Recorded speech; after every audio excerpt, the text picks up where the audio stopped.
2011ರಲ್ಲಿ ಮನಮೋಹನ್ ಸಿಂಗ್ರ ಅಧ್ಯಕ್ಷತೆಯಲ್ಲಿ ಸಚಿವ ಸಂಪುಟ ತೀರ್ಮಾನದಂತೆ ಜನವರಿ 25ನೇ ತಾರೀಕು ನಾವು ಪ್ರತಿ ವರ್ಷ ನಾವು ಮತದಾರರ ದಿನ ಆಚರಣೆ ಮಾಡಬೇಕು ಅಂತ ಸಂಪುಟ ತೀರ್ಮಾನ ಮಾಡುತ್ತೆ. ಅಂದಿನಿಂದ ಇಂದಿನವರೆಗೆ ನಾವು ಚುನಾವಣಾ ದಿನ ಅಂತ ಆಚರಣೆಯನ್ನ ಮಾಡ್ತೀವಿ, ಮತದಾರರ ದಿನ ಅಂತ ಆಚರಣೆ ಮಾಡ್ಕೊಂಡು ಬರ್ತೀವಿ. ನಾವು ಸುಮ್ಮನೆ ಆಚರಣೆ ಮಾಡೋದಂದ್ರೆ ಏನು ಸರ್, ಇವತ್ತು ನೀವು ಭಾಷಣ ಹೇಳ್ಬಿಟ್ರೆ ಮುಗ್ದೋಯ್ತಾ ಅನ್ನೋದಲ್ಲ.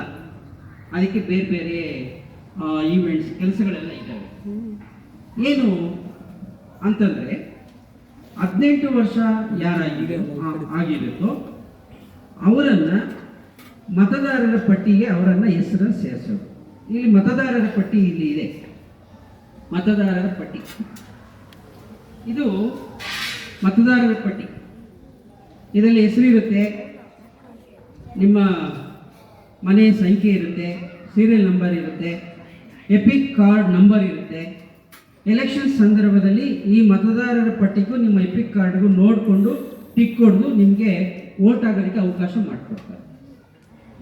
ಈ ಥರ ಎಪಿಕ್ ಕಾರ್ಡಲ್ಲಿ ನಿಮ್ಗೆ ಕೊಡಬೇಕಂದ್ರೆ, ಮತದಾರ ಪಟ್ಟಿಯಲ್ಲಿ ನಿಮ್ಮ ಹೆಸರು ನೋಂದಣಿ ಆಗಬೇಕಂದ್ರೆ 18 ವರ್ಷ ಆಗಿರಬೇಕು.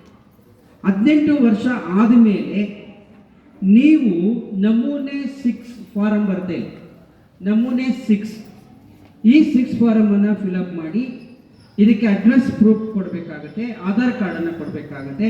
ಇದಕ್ಕೆ ಸಂಬಂಧಪಟ್ಟಂತಹ BBMP ಕಚೇರಿ ಇರುತ್ತೆ, ಆ ಕಚೇರಿಗೆ ಹೋಗ್ಬಿಟ್ಟು ಈ ಒಂದು ಪ್ರತಿಯನ್ನು ಕೊಟ್ಟರೆ ಅಲ್ಲಿ ಹೆಸರು ನೋಂದಣಿ ಆಗುತ್ತೆ.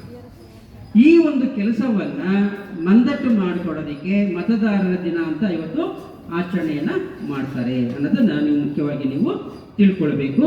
ಅದ್ರ ಜೊತೆಗೆ ನೋಂದಣಿ ಆದ ಮೇಲೆ ನಿಮಗೆ ಎಪಿಕ್ ಕಾರ್ಡನ್ನು ಕೊಡ್ತಾರೆ, ಎಲೆಕ್ಷನ್ ಫೋಟೋ ಐಡೆಂಟಿಫಿಕೇಶನ್ ಕಾರ್ಡನ್ನು ನಿಮಗೆ ಕೊಡ್ತಾರೆ. ಅದು ನೀವು ಇಟ್ಕೊಬೇಕಾಗತ್ತೆ. ಎಲೆಕ್ಷನ್ ದಿವಸ ಅದನ್ನು ತಗೊಂಡೋದ್ರೆ ನೀವು ಮತವನ್ನು ಚಲಾಯಿಸೋದಕ್ಕೆ ಸಾಧ್ಯ ಆಗುತ್ತೆ ಅಂತ.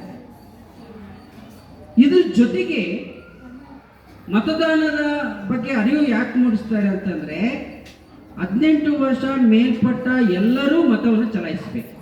ಅದನ್ನ ವಯಸ್ಸು ಅಥವಾ ಅಭ್ಯರ್ಥಿಗಳಾಗಿರ್ಬೇಕು, ಗೆದ್ದ ಅಭ್ಯರ್ಥಿಗಳಾಗಿರ್ಬೋದು, ಸರಿಯಾದ ನಮ್ಮ ಬಗ್ಗೆ ಅವರು ಕಾಳಜಿಯನ್ನು ವಹಿಸ್ತಾರೆ.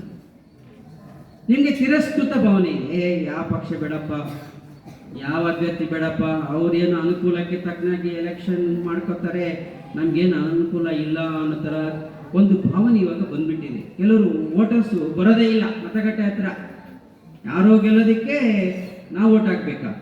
ಬೇಡ. ಪಕ್ಷ ಅಧಿಕಾರಕ್ಕೆ ಬರಬೇಕಾದ್ರೆ, ಒಳ್ಳೆ ಅಭ್ಯರ್ಥಿ ಗೆದ್ದು ಬರಬೇಕಾದ್ರೆ ಎಲ್ಲ ಮತದಾರರು ಕಡ್ಡಾಯವಾಗಿ ಮತವನ್ನು ಚಲಾಯಿಸಿದಾಗ ಒಂದು ಪ್ರಜಾಪ್ರಭುತ್ವ ವ್ಯವಸ್ಥೆಯನ್ನ ಬಲಿಷ್ಠಗೊಳಿಸೋದಕ್ಕೆ ಸಾಧ್ಯ ಆಗುತ್ತೆ. ನಮ್ಮ ಹಿತಾಸಕ್ತಿಗಳನ್ನು ಈಡೇರಿಸಿಕೊಳ್ಳಲಿಕ್ಕೂ ಸಹ ಸಾಧ್ಯ ಆಗುತ್ತೆ. ಈ ಒಂದು ನಿಟ್ಟಿನಲ್ಲಿ ಮತದಾರನಿಗೆ ಮತ ಚಲಾಯಿಸುವುದು ಮೂಲಭೂತ ಹಕ್ಕು ಆಗಿದೆ. ಸರ್ಕಾರ ಸಂವಿಧಾನ ನಿಮಗೆ ಅವಕಾಶ ಮಾಡಿಕೊಟ್ಟಿದೆ. ಅದು ಒಂದು ಮೂಲಭೂತ ಹಕ್ಕು, ರೈಟ್ಸ್, ಫಂಡಮೆಂಟಲ್ ರೈಟ್ಸ್. ಮತದಾನ ಅನ್ನೋದು ಆ ಅರಿವು ನಿಮಗೆ ಮೂಡಿಸ್ತಾ ಇದ್ದೀವಿ. ಅದಕ್ಕೆ ಸಂಬಂಧಪಟ್ಟಂತೆ ಚುನಾವಣಾ ಆಯೋಗ ಇದೆ. ಚುನಾವಣಾ ಆಯೋಗದಲ್ಲಿ 2 ಆಯುಕ್ತರು ಬರ್ತಾರೆ, ರಾಜ್ಯದಲ್ಲಿ 2 ಚುನಾವಣಾ ಆಯುಕ್ತರು ಬರ್ತಾರೆ, ರಾಜ್ಯದಲ್ಲಿ ಬಂದು ರಾಜ್ಯಪಾಲರು ನೇಮಕ ಮಾಡ್ತಾರೆ, ರಾಷ್ಟ್ರದಲ್ಲಿ ಬಂದು ರಾಷ್ಟ್ರಪತಿಗಳು ನೇಮಕ ಮಾಡ್ತಾರೆ. ಇದೆಲ್ಲ ನಿಮಗೆ ಅರಿವಿರಬೇಕು. 6-7 ಫಾರಂ ಬಗ್ಗೆ ಹೇಳಿದ್ದೀನಿ ನಾನು, 7 ಫಾರಂ ಬಗ್ಗೆ ಹೇಳಬೇಕು. ನಿಮ್ಮ ಮನೇಲಿ ಯಾರಾದರೂ 18 ವರ್ಷ ಇದ್ರೆ ಅವರಿಗೆ ನೀವು ಮಂದಟ್ ಮಾಡಿಕೊಡ್ಬೇಕು. 6-7 ಫಾರಂ ಫಿಲಪ್ ಮಾಡಿ ಕೊಡು, 7 ಫಾರಂ ಫಿಲಪ್ ಮಾಡಿಕೊಡು. ಈ ಥರ ನೀವು ಹೇಳಿದಾಗ ನಿಮ್ಮ ಪೇರೆಂಟ್ಸ್ಗೆ ನಿಮ್ಮ ಮೇಲೆ ಒಲುಬೋದು, ನಮ್ಮ ಮಗಳು ನಮ್ಮ ಮಗ ಎಲ್ಲ ತಿಳ್ಕೊಂಡಿದ್ದಾನೆ ಅಂತಹ ನಿಮ್ಮ ಮೇಲೆ ಒಳ್ಳೆಯ ಭಾವನೆ ಬರುತ್ತೆ. ಓಕೆ, ಇಷ್ಟು ನಾವು ಮಾತನಾಡೋದಕ್ಕೆ ಅವಕಾಶ ಮಾಡಿಕೊಟ್ಟಂತಹ ನಮ್ಮ ಶಾಲಾ ಮುಖ್ಯೋಪಾಧ್ಯಾಯರಿಗೆ ಅನಿಸುತ್ತಾ ಈ ಭಾವನೆ ಜೈ ಹಿಂದ್.